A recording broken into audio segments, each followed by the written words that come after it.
welcome to a very late edition of Dinner and a Show. I'm Brian. I'm Tanner. Are you going to be okay driving home tonight?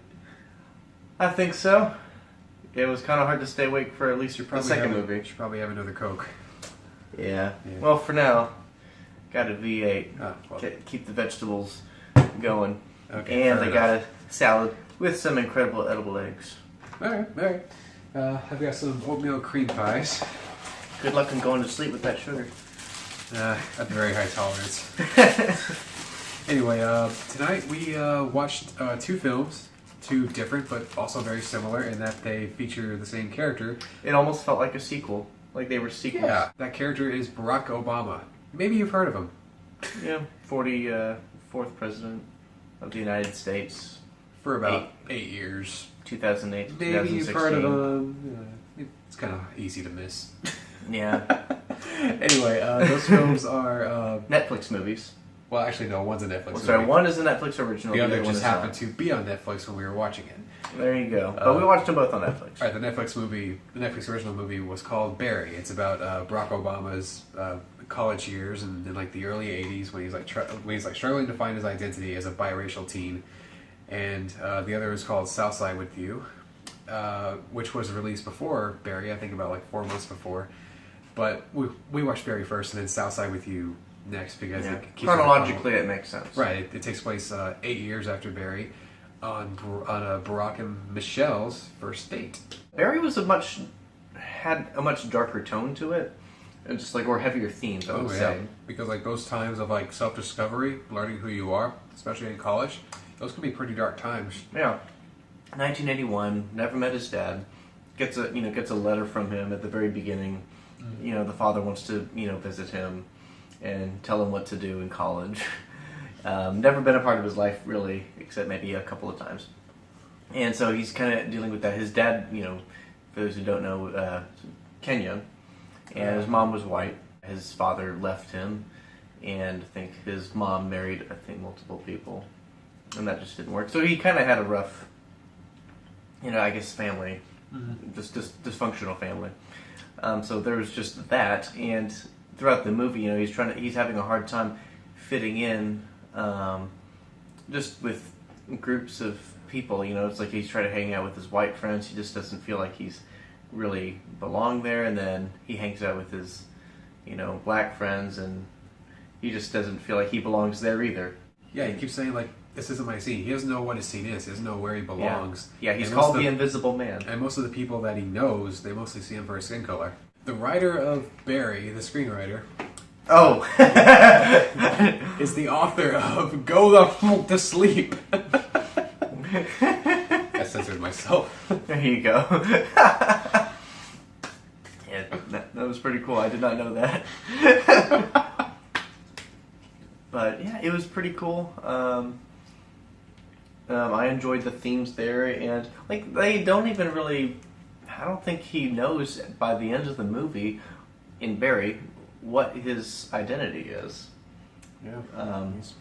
It's just very confusing because he is living, I guess, both worlds. He goes to the projects to see what it's like living over there with a, largely, black population, and then he goes, to like his girlfriend's wedding where it's just like, all white people, black hell. Liberals. Yeah. Black hell. And her mom's like, "Hey, I want you to meet this couple that I think you can."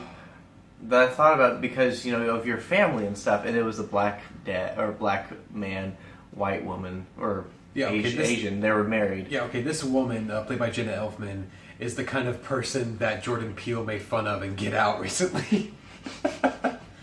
Oh, don't worry. I voted for Barack Obama twice. I would have voted for him a third time if they allowed it. I have many black friends. It's pretty funny. Overcompensating is what it is. And it was really cool. And there were a lot of, at least there was one familiar cast member in there. You were familiar with a little more. This was the film debut of a Terrell, who plays Barry, who's Australian, I believe.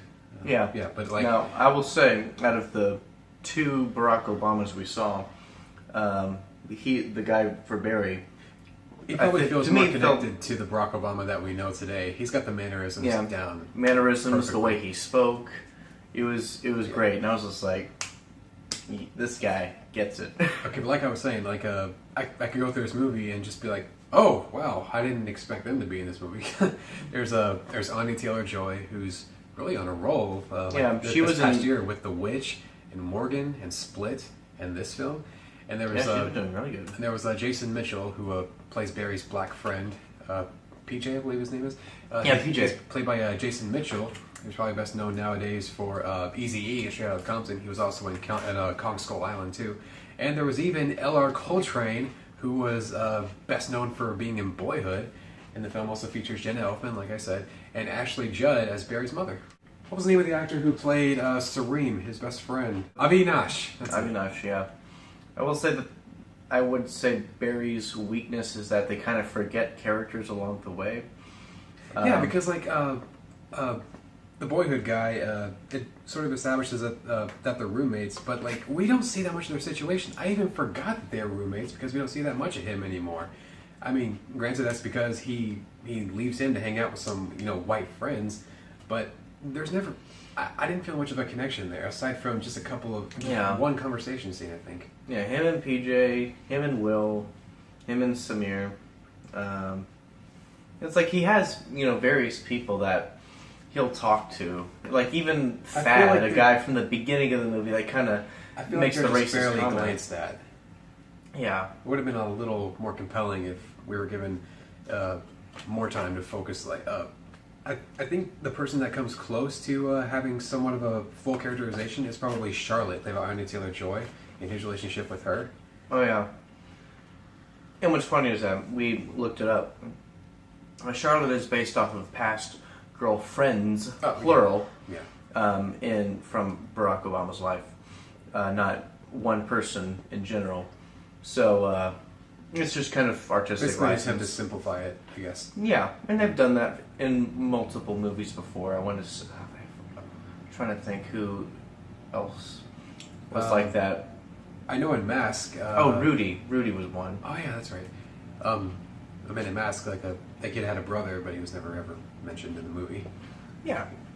So I mean, it's been done before, so that didn't surprise me. I had a feeling that she was playing multiple characters or just a fictional character to get the plot better than going. what they did in Patch Adams. I would actually give this one a high 5. Yeah, me too. Yeah. All right, now we talked about Barry. Let's go talk about Southside with you, which is conveniently enough available on DVD. Yes, it is, and it takes place. And Blu-ray. I mean, yeah. And it takes place. Blu-ray's on the new thing. Probably right now, 4K too. Oh yeah. It takes place 8 years after Barry. So this is so Barry took place in 1981. This takes place in 89. Yeah. So Barack is taking Michelle to a community meeting. Right. It's in Chicago, and he's working for a law firm, and she is his advisor, and she insists that this is not a date. Yeah. To her parents, to anybody that's listening. Yeah, because we're not dating. Because she wants to be taken seriously at this firm, and she's the only black woman working there, and like the fact that she's a woman isn't enough. I mean, that she's a black woman is just a little too much for her, so she has to sort of work extra hard to earn respect. Compensate for that.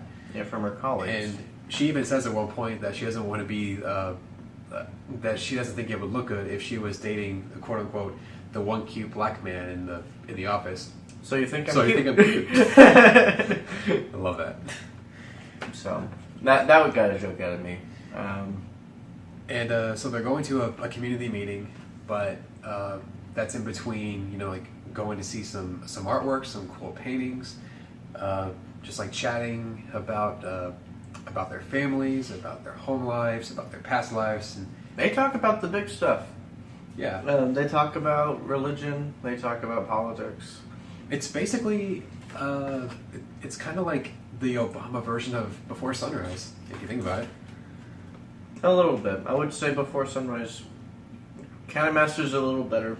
Well, because they mastered the dialogue and conversation here. There were a few. That's obviously a really high standard. Yeah, definitely a high standard. Yeah. And just the camera work and everything. Here, they did a pretty good job at just conveying where each one was What at. I really meant was that this is this is it's very well written, intelligently written. Yeah, this is a well written movie. Great dialogue. Yeah. And they do have some great dialogue. One of my favorite scenes was when they're arguing, which is kind of funny. And they work well with each other. It seems like some friendly banter, but they're also getting to the heart of what the issue is here. Yeah, because Michelle isn't really passionate about what she's doing in a place that doesn't really give her much recognition, or won't even let her kind of seem to advance, or her opinion isn't really valued. Yeah. And Barack calls her out on that. It's like, why are you still here? You've been here for 2 years. Why not go somewhere else where your opinion's appreciated? And she calls him. I was like, you're in the same firm I'm at. Yeah, and she's supposed to advise him, not the other way around. Yes, and you've been working less. So they just learn. And gradually, she sees more and more of of his potential, especially at that community meeting where he stands up and speaks to the community, in this church, about future plans and how we have to understand this point of view in order to find some mutual interests. Yeah. In order to do something else, yeah. Which I think he tried to implement while he was president.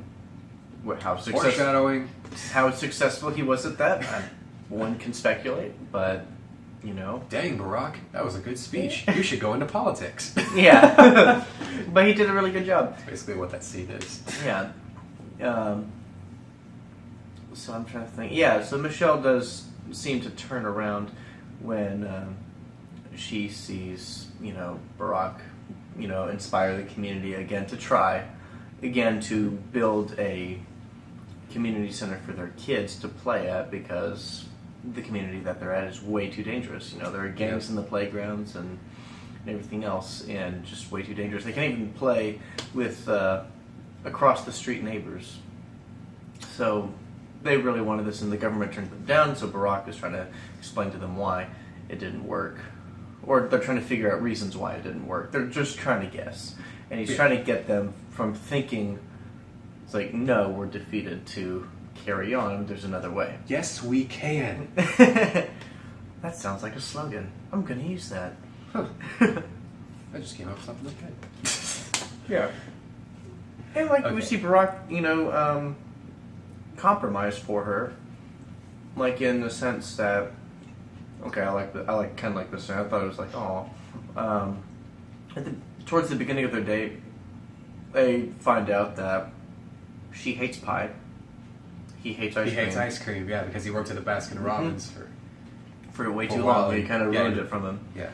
But at the end of the movie, after the community meeting, they go. He buys her ice cream, and he buys her chocolate ice cream, her favorite flavor. Yeah, at a Baskin Robbins. And they share a little kiss.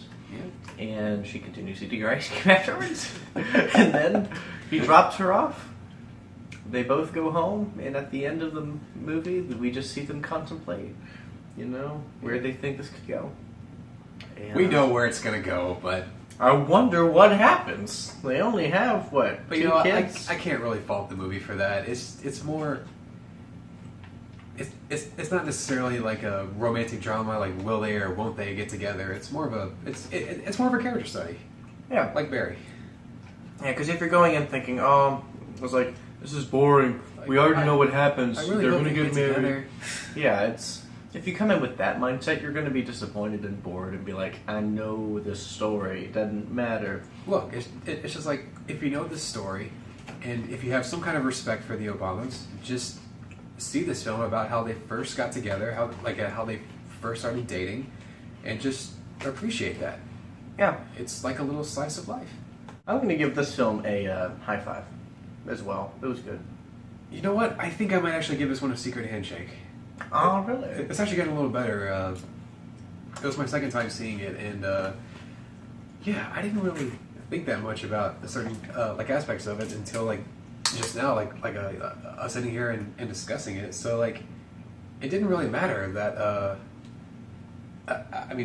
Essentially, it's it didn't matter about the hindsight really. I think. Yeah, that didn't really bother me. If anything, I think the hindsight might be kind of an advantage.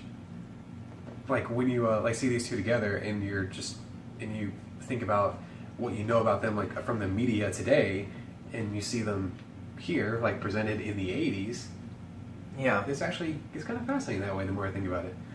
And I love what they talk about together. I love the actors' chemistry with each other. And, yeah, you know what? I love this movie. Yeah. That was really cool. I'm going to watch it again before I go to sleep tonight. But I think that's all we got for today. Well, Be sure to like, comment, subscribe, and just let us know what you think of these two movies, Barry and Southside with You. We'll continue to do more movies like this. We think they're great, and you should too. If you have a Netflix account, go watch them. It's great. Or just find at least Southside with You at your local video store or movie store. Gosh, videos. Yeah, we're back in the 90s. Sorry, I'm Brian. I'm Tanner. And we will see you at the movies.